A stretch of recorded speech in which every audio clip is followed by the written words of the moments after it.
So our next speaker will be Andrea Taddei. He is a scientific and technical project leader at the EURL for insects and mites in ANSES in France. His main activities are organization of proficiency tests, training sessions, and also validation of protocols. And he's specialized in identification of Lepidoptera and Diptera. And he also represents the EURL at the EPPO panel of Diagnostic for entomology. And today he's going to speak about the Proficiency test organization in a national reference laboratory for entomology. Andre? Thank you very much for this introduction. Good morning, everyone. I am glad to be here today and grateful to have the opportunity to talk about the organization of proficiency tests in entomology for national reference laboratories. In my presentation, I will try to highlight some aspects that I believe quite specific for this discipline, entomology, and which represent some challenges that the EURL for insects and mites has to tackle. Just be aware that I will only talk about PTs in morphological identification. I will not take into account molecular PTs, which are under the responsibilities of our partner colleagues in AGES, Austria. So a PT on morphological identification aims at assessing the proficiency of participants to identify the target organisms, in this case an insect or a mite species, by morphological analysis. And this is done by evaluating the accuracy of their results, which is the combined value of sensitivity and specificity.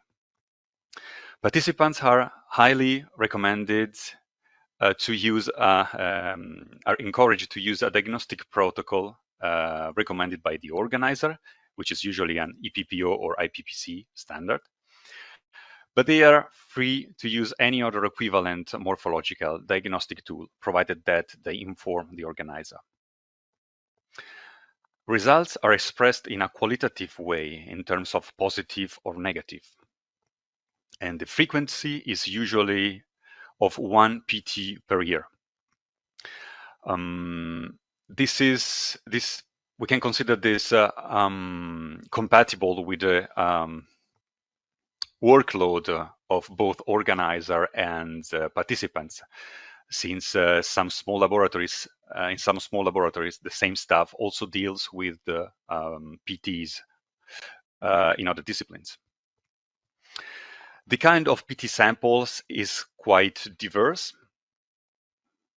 It can be in function, let's say, of the target species. It can be either adults or larvae or both, prepared in different ways as specimens in ethanol, slide-mounted specimen, or slide-mounted genitalia.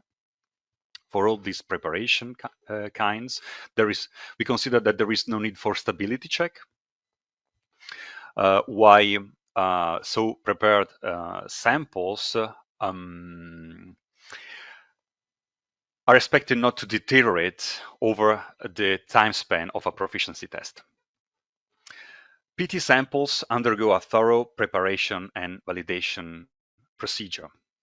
Homogeneity and validation of assigned values is exhaustive. What does it mean? That each single sample is checked one by one for the presence of all diagnostic characters. I'm talking about the target samples, of course. Known targets are checked for the absence of at least one diagnostic character of the target. And the assigned value is checked for and confirmed for all samples.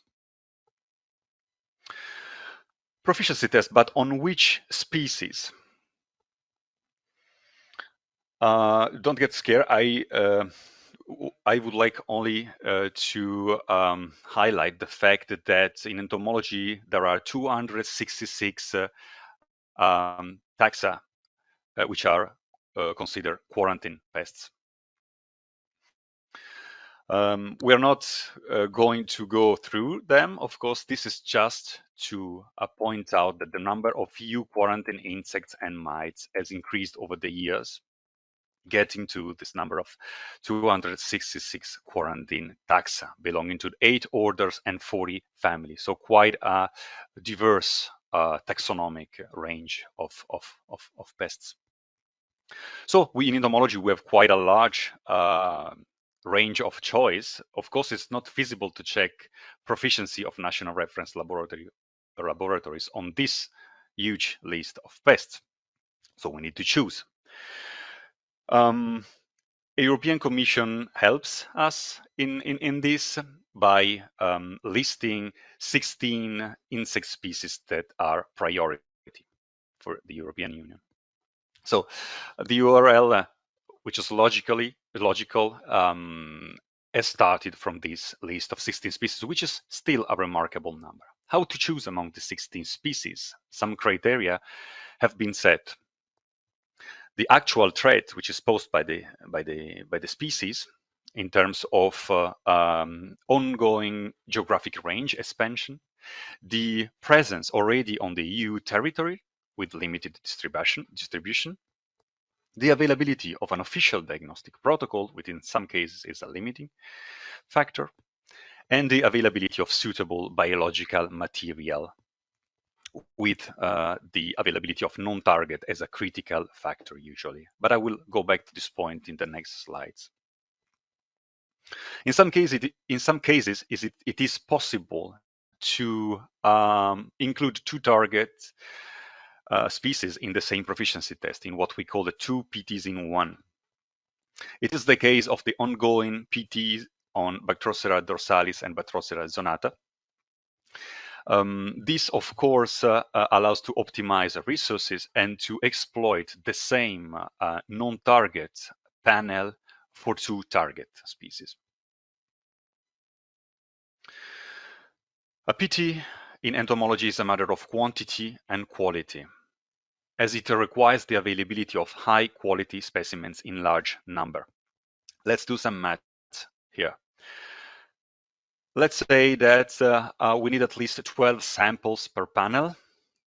We have 26 participants, which are national reference laboratory for whom the participation is mandatory. But often we open to third countries as well under request, plus some spare panels. This makes a total of around 360 samples needed for the organization of a PT. Are they available at the URL in sufficient quantity and quality? Are they homogeneous enough to organize a proficiency test? Well, the strategy has been to rely on the specimens available in the collection of the 2 consortium partners at the EURL-ANSES and EGES, and a constant big effort has been put in obtaining specimens from rearing centers and research institutes. But what if this is still not enough? Well, a PT format based on fewer panels being circulated among participants shall be adopted in this case.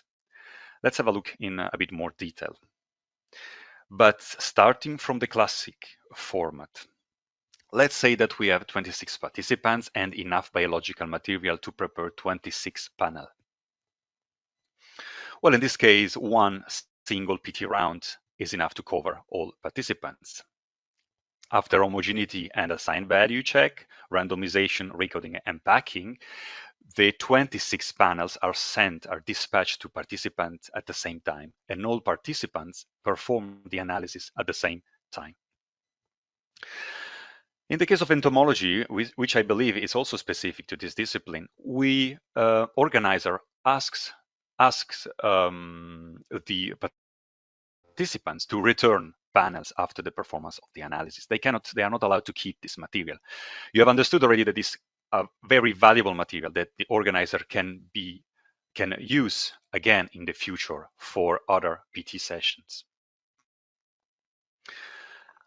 Let's say that now we still have 26 26 participants, but biological material enough to prepare only 7 panels. This classic format cannot be applied anymore, cannot be used anymore. So in this case, after homogeneity and assign value checks, which are done once at the beginning, the 7 panels available are enter the cycle of PT rounds. After randomization, recoding, and packing, they are dispatched to the first 7 participants. Analysis is carried out. Panels are returned to organizer. And now here we need a sample quality check in order to evaluate if the samples in each of these 7 panels can be reused for another PT round for another 7 participants. This is what it is called a sequential proficiency test. We said it already, a limited number of panels is sent sequentially to a corresponding number of participants at a time. So we need several dispatch rounds. There are some advantages, like that a reduced number of PT samples is required. The quality of the samples can be higher since we need a reduced number of PT samples so we can use the best of what we have. And non-target samples can be better in terms of resemblance to the target species. But there are also some drawbacks, like for example, that this new additional step is required, a step where organizers has to check the quality of samples before using them for another PT round, and replace them in case they have been damaged. The time frame is extended because, of course, it takes many more months for this PT format, which as a consequence, a delayed final report. There is a higher risk of damaged samples due to repeated manipulation of the same samples by different operators. And beside the preparation of spare panels in case of shipment issues, also some single spare samples need to be prepared in order to replace some damaged samples within a given panel. So for this format, participants are invited to strictly respect deadlines and handle samples with extreme care, since not respecting deadlines or damaging samples can have a potential heavy impact on the PT schedule. Before getting to the conclusions, I would like to mention that recently at the EURL, a reflection on alternatives to proficiency tests have been initiated. This is very preliminary. We saw it already, the large number of quarantine pests. There is a large number of quarantine pests of which to assess national reference laboratory proficiency. This makes it complicated to increase the frequency of PTs on a given pest in entomology. As a consequence, NRLs need to find other means to maintain accreditation as internal means of control to ensure the validity of their results. And laboratories obtaining non-conforming results, for them it takes a long time before they can rectify their non-conforming results. So we are exploring some possible alternatives to PTs or additional services, as for example the comparison of results on characterized samples available in the form of reference material or panels from previous PT session, and also bilateral testing. In this case, the EURL performs the test in parallel with the laboratory to be evaluated using samples encountered in routine analysis, provided either by the EURL or the laboratory under evaluation itself. Andrea, again, 1 minute. Yes, thank you very much. This is a yes. this is a very preliminary reflection. For the moment, the URL provides full support to laboratory obtaining non-conforming results in the cause analysis and follow-up action, as for example, the provision of reference material and the organization of targeted hands-on training sessions. So the conclusion is that the organization of PTs for morphological tests in entomologies can be quite challenging. There is a large number of quarantine pests. This implies a low frequency of organization of the same proficiency test in time, with possible negative impact on maintaining the accreditation ISO 17025 for national reference laboratories, and a long time before non-conforming results are rectified. 2 PTs in one seems an interesting formula that allows to combine 2 target organisms in the same proficiency test. Of course, if targets are similar. The availability of suitable biological material in terms of quality and quantity is a critical factor. In this case, a sequential PT can be put in place where a limited number of panels is sent sequentially to a corresponding number of participants at a time. This means that several dispatch rounds are needed. The advantages are that we need fewer samples and the non-target can be better suited, but also that the publication of the final report is delayed. There is a higher risk of sample damages, and there is the need of an additional quality check steps between 2 PT rounds. It still seems a very promising formula that the URL for insects and mites will use in the future.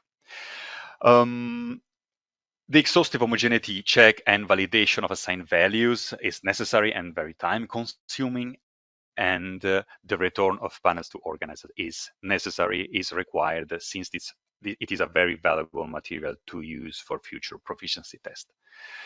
Thank you very much for your attention. Sorry if I got a bit long. I am available for questions, if any.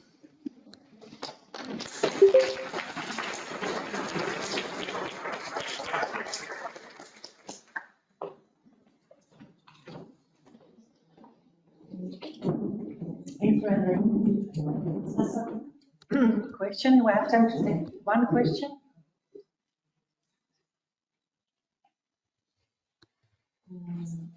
I don't see. I had one. I was wondering, with your system, which is very nice, of sending the samples to one lab who will send it back to you and you send to other labs, how do you deal with collusion and to be sure that the labs are not aware of the number of positive and negatives that they are expecting, the ones participating to the first round and the second and the third? Yeah. Well, after this quality check, where we want to make sure that samples have not been damaged during the previous PT round, after that, we just perform again a randomization, a recoding.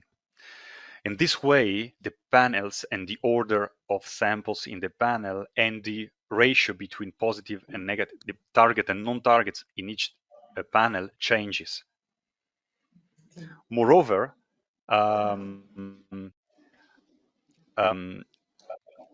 the assignment of panels to participants is also randomized. So there is absolutely no way that a laboratory from a previous PT round can provide any information to participants to the second round, because they don't know which panel they will receive. And the order within the panel was completely changed. Okay, thank you, Andrea. Thank you for your presentation. Thank you for asking.